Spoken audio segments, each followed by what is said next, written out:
अद्भुत है ये शमशीर, लेकिन मुझे माफ करें असलम जी, हमारी रफ्तार के आगे नहीं टिकेगी। गुस्ताखी! बदन से बहा खून और तैश में बोली बात दोनों वापस नहीं आते कटप्पा। मेरी इस तलवार के सामने अपनी रफ्तार साबित करो।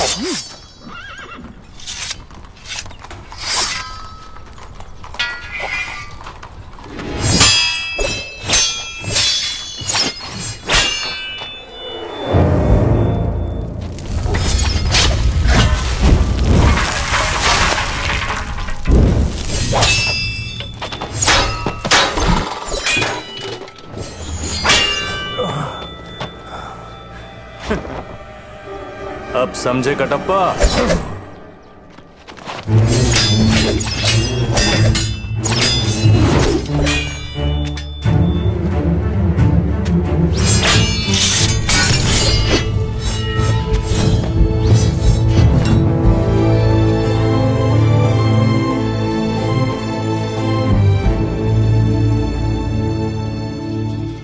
चीन, सीरिया, मंगोलिया, यूनान, पूरी दुनिया देख ली मैंने, लेकिन आप जैसा वीर नहीं देखा। आपके साथ दस्तरखान पर बैठना मेरे लिए फक्र की बात होगी।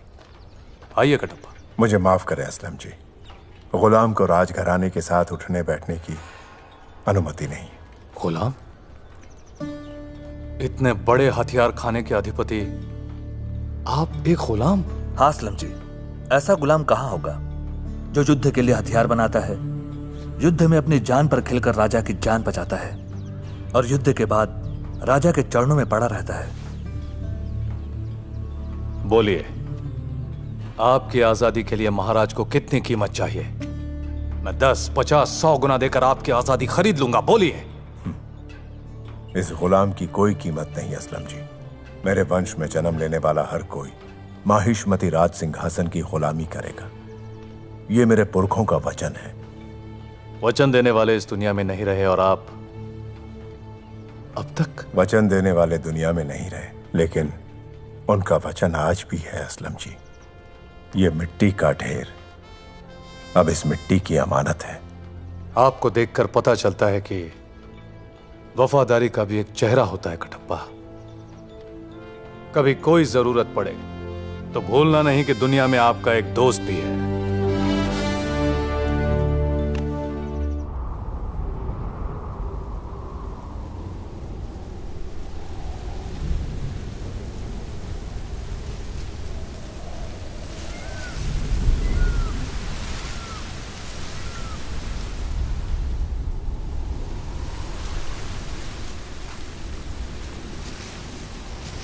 वैशाली,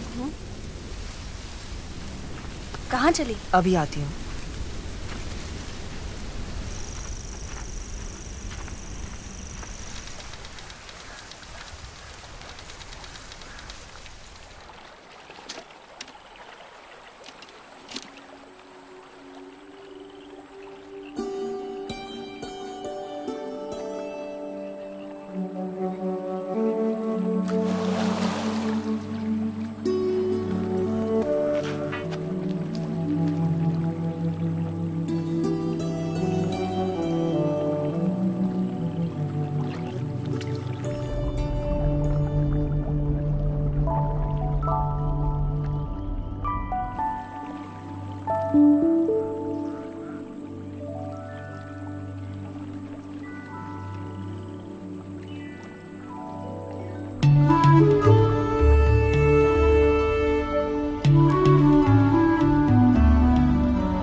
अपने लक्ष्य तक पहुंचने का एक और सुनहरा अवसर हमें मिला है। आने वाली चतुर्दशी को भल्लाल देव का जन्म दिवस बड़ी धूमधाम से मनाया जाएगा। पूरा राज्य उत्सव की तैयारी में लगा होगा। रानी देवसेना को छुड़ाने का अवसर सरदार मुझे जाने दीजिए। सरदार मैं जाऊंगा। इस बार अवंतिका को दूंगा।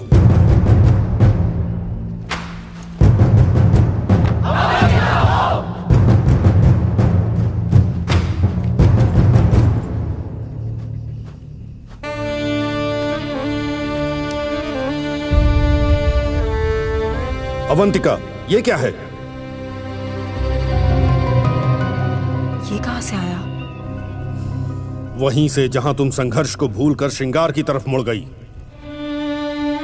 जिसे अपने शरीर से प्रेम हो वो अपने प्राण दांव पर नहीं लगा सकता।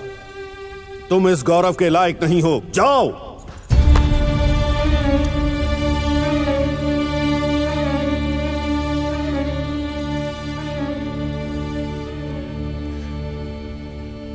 कायरता के नहीं है मेरे ये आंसू, और पीड़ा के तो बिल्कुल भी नहीं।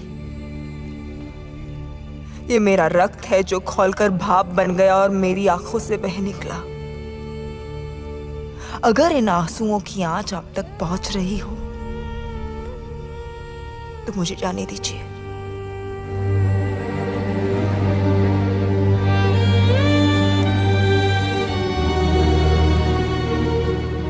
दो दिन बाद तुम्हें कूच करना है। तैयारी करो। ध्यान से अपना काम पूरा करके आओ अवंतिका। अगर तुम सावधान न रही और पकड़ी गई तो वो भल्लाल देव तुमको तड़पा तड़पा के जान से मार देगा।